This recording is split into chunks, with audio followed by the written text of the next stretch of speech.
only a small fraction of Netflix's original series have continued through season 4. It may come as a surprise, but after all these years, Netflix has only produced 8 original scripted seasons. If you count shows that are improvised, you can add 7 more. Even the most successful shows on Netflix, such as Never Have I Ever, Ozark, Chilling Adventures of Sabrina, and The Umbrella Academy, are being cancelled after only 3 or even 2 seasons. Number 1, House of Cards. There have been a total of 73 episodes over all 6 seasons that have been released so far. The original drama that became a blockbuster hit on Netflix got off to a shaky start, but by the time Kevin Spacey was driven off of the show because of allegations of sexual misconduct, Beau Williman's series had already notched up 5 seasons on the streaming giant. In the fall of 2018, the sitcom's last season, which starred Claire Underwood as played by Robin Wright, made its debut on television. Number 2, Orange is the New Black. The television program has been cancelled after a total of 91 episodes throughout 7 seasons. It's one of the few series on Netflix that has a sizable audience and manages to wrap things up in a way that's satisfactory. This prison drama, created by Genji Kohan, was an enormous success when it first aired, and ever since then, it has been the focus of never-ending waves of criticism, praise, and reevaluation from the media. Actresses like Uzo Aduba, Samira Wiley, and Laverne Cox got a career boost from being in it, and the nicest part about it is that it concluded in a satisfactory and emotionally resonant way. Danielle Brooks's career also benefited from her being on the show. Number 3, Grace and Frankie. The recent ending of Grace and Frankie, a show that has been streaming on Netflix for 7 years and 94 episodes, marked the end of an era with 7 seasons. Binging an entire season of Grace and Frankie rapidly to avoid spoilers was never a need because the show never felt time sensitive. However, it brought together Hollywood icons Jane Fonda and Lily Tomlin, who then rambled on about getting older, being sexually active, and other topics. A series like this could have easily continued indefinitely, but it's easy to see why Tomlin and Fonda might not have desired that. But they're both in a new movie called Moving On, which is making the rounds at film festivals this fall. So there's hope for fans of the Grace and Frankie dynamic. Number 4, Fuller House. With 75 episodes spanned across 5 seasons, Fuller House has become a household name. Viewers were astonished when Full House was brought back as a winking but still absolutely ridiculous throwback to TGIF in the 90s. This was before they recognized that every television show that has ever been made will eventually be remade in some fashion. Fuller House aired for an astounding 75 episodes, making it something of a canary in the coal mine. Despite the fact that the last season was somewhat overshadowed by the college admissions controversy involving guest star Lori Loughlin, the show lasted for an impressive amount of time. Number 5, BoJack Horseman. BoJack Horseman, which debuted in 2014,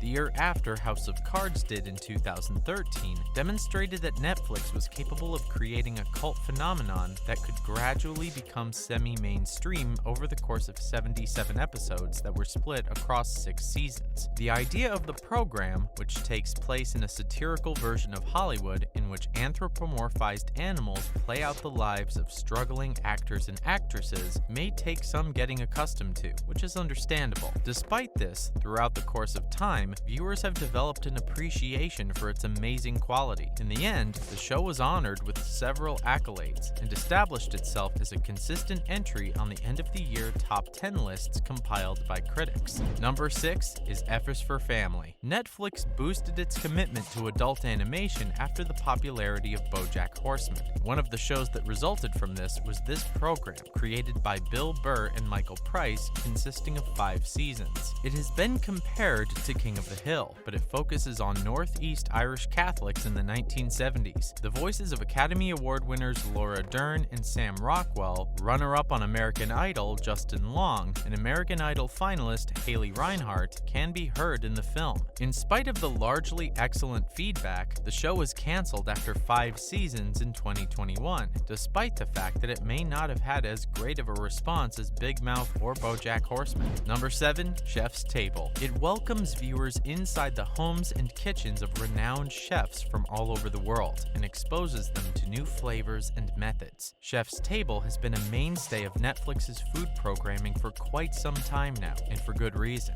After 6 successful seasons, the show's producers are already looking into bringing on additional well-known chefs to keep the show cooking. The series was devised by David Gelb as a follow-up to his film Jiro Dreams of Sushi, and it has since gone on to get a number of nominations for Emmys as well as honors from the James Beard Foundation. Number 8, Last Chance U. The lives of football players on junior college teams were the subject of this docu-series' primary focus. Mississippi served as the setting for the first 2 seasons and the 4th overall, while Kansas and Oakland, California were used for the filming of the subsequent seasons. Athletes who had encountered academic and personal challenges and were turning to the framework of the football program to help them get back on track were featured on the episode. It was unlike anything else that was available on Netflix at the time, and the success of the show had led to conversations about the possibility of a movie adaptation as well as a baseball spin-off. Number 9, Patriot Act with Hasan Minhaj. Hasan Minhaj, a former correspondent for The Daily Show, had a limited but successful run from 2018 to 2020, but Netflix's various attempts to break into late night were greeted with stumbling blocks and false starts. In spite of the relatively brief time period covered by the show's 6 seasons, Minhaj's show deserves to be considered one of Netflix's greatest triumphs. Number 10, Big Mouth. Due to its intelligent, empathetic, and raunchy approach to the ravages and follies of adolescence, this animated sitcom created by Nick Kroll and Andrew Goldberg became an unexpected hit for Netflix. After 5 seasons, and counting, the program has garnered 2 Emmy Awards for star Maya Rudolph and has inspired both a special and a spin-off series,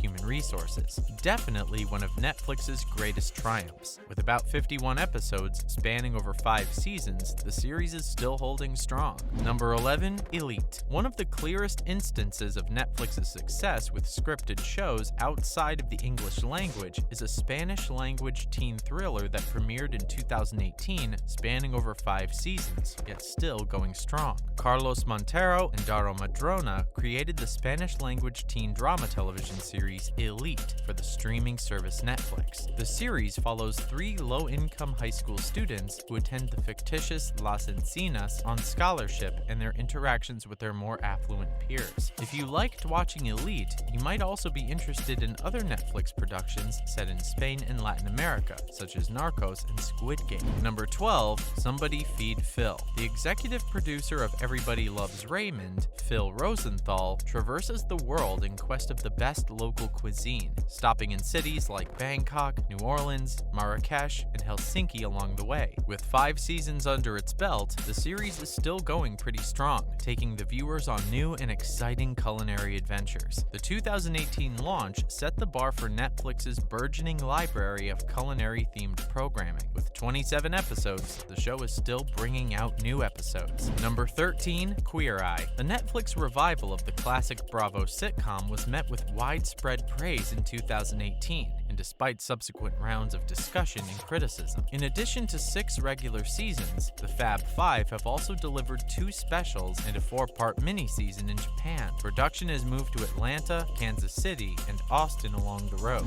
Number 14, Nailed It. Nailed It is one of Netflix's most improbable long-running shows, and arguably the most improbable hit to come from a collection of Instagram and Twitter photographs of cake catastrophes. It has been one of Netflix's most consistent sources of humor and delight throughout the course of 8 seasons, including its flagship series and 2 holiday-themed seasons. Nicole Byer, the host, has been nominated for the Emmy for Outstanding Reality Host 3 years in a row due to her ability to remain calm in the face of the horrible confections on show. Number 15, Selling Sunset. Netflix's push into reality trash in the vein of Bravo has been a smashing success, with stars like Charishel Stous and Christine Quinn turning a possibly contrived rivalry into guilty pleasure gold. How good of a show do you think Selling Sunset is? To put it simply, we have no idea what it is doing. Thus, answering this question is quite difficult. Are homes being sold? Do their exchanges changes feel natural. I wouldn't even call it a TV show. Still, it succeeded for 5 seasons, despite barely being a TV show. And that's as impressive as anything in the reality genre.